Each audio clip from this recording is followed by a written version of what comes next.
Fala, meu povo, tudo bem com vocês?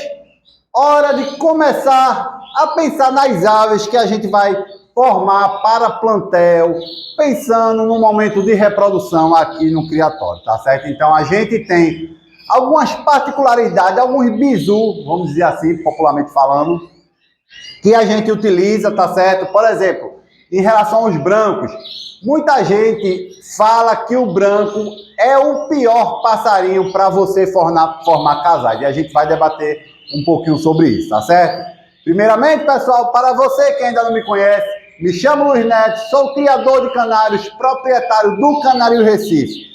Procuro desenvolver conteúdos voltados para o mundo da canaricultura, pensando, claro, em melhorar cada vez mais o seu manejo aí na sua criação, tá certo? Então, se você está chegando agora, ainda não nos conhece, se inscreve aí no canal, ativa o sininho para receber todas as atualizações de nossos conteúdos, tá certo?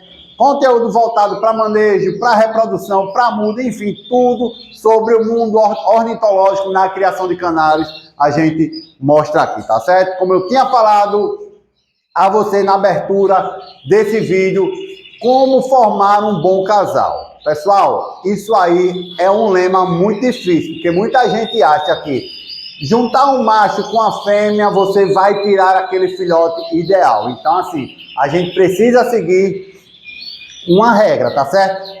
A primeira regra é você saber o que você vai querer tirar. Se você quiser tirar canários de raça, seguindo a linhagem, você tem que acasalar os canários da mesma raça ou da mesma cor. Por exemplo, branco com branco, amarelo com amarelo, vermelho com vermelho e suas variações, tá certo? E se o seu intuito for reprodução, não for almejando melhoramento genético, campeonato, aí você pode pegar lá um canário macho com uma canária fêmea e tá acasalando. Porém, mesmo esse canário que você não tem essa pretensão, você precisa estar ligado na forma de acasalamento, pois a forma de acasalamento diz muito sobre o filhote, principalmente em relação a quisto de pena, tá certo? Se você juntar os casais errado, vai nascer filhote que provavelmente vai lhe dar quisto de pena e é um aperreio, não é bom, tá certo? Normalmente com aqueles canários volumosos, com penas muito soltas, ou ao contrário, muito magrinho, com a pena aparentemente molhada. Então, assim, você tem que saber fazer o acasalamento, tá certo? Tem um passarinho que é o branco, eu queria falar um pouquinho sobre ele. Branco é um dos canários de cor mais bonito que existe, principalmente aqui no Brasil. O pessoal gosta muito do branco, tá certo? Canário bonito, canário robusto, normalmente um canário grande e volumoso. Mas para a gente ter, pessoal, aquele canário grande e volumoso, a gente precisa seguir alguns critérios. Muita gente não sabe, mas o canário branco, existe canário branco intensos e nevado, incrível que pareça, tá certo? Normalmente a gente acha que só existe no amarelo, no vermelho, a gente vê logo o vermelho intenso e o vermelho mosaico, o vermelho intenso e o vermelho elevado, a gente consegue logo a distinção. Mas o branco, pessoal, é muito importante. Eles também são classificados como intensos e nevados. Por ser tudo branco, você, se não tiver aquela experiência, você não vai identificar a olho nu, tá certo? Mas você que é uma pessoa experiente, um criador de canário que cria banco, você com o tempo você vai pegar esses bizuzinhos. Ao grosso modo, como é que você pode identificar? Normalmente, um canário intenso, a plumagem dele, estou me referindo no branco, tá certo, pessoal? Normalmente, a plumagem dele fica mais aderente ao corpo, mais coladinha uma sobre a outra, ou seja, não fica aquela situação volumosa. Isso é uma característica de um canário intenso, tá certo? Já aquele canário que você vê praticamente um excesso de pena, de plumagem, ou então aquelas plumagens mais soltas, ele mais redondinho, normalmente esse canário é um canário nevado, tá bom? Então, assim, de cara é um bizu. Se você não tem a percepção para ver, olhando a plumagem, o que é um intenso e um nevado, vá por isso.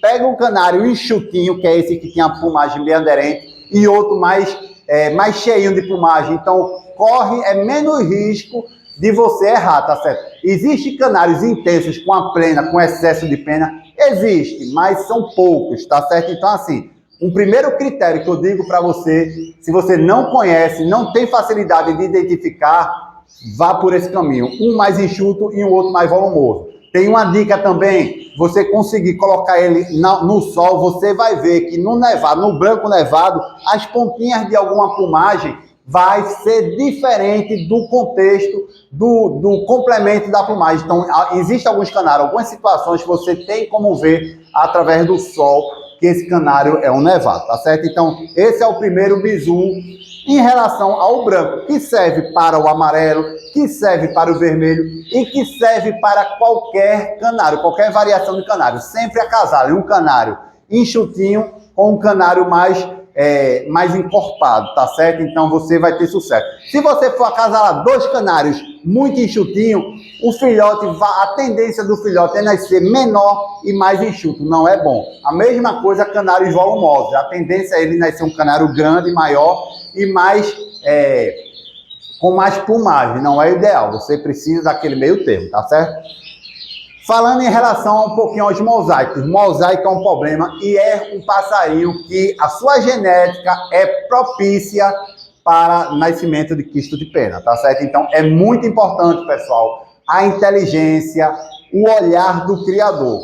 Seguir uma linha de critério genética, muitas vezes quisto de pena é genético, mas a grande maioria das vezes quisto de pena é acasalamento. Então você precisa ter esse tato aí, tá bom? Vou mostrar para vocês uns amarelos mosaico que o pessoal ficou em dúvida. Eu mostrei essa semana um amarelo mosaico, perguntei se era macho ou se era fêmea.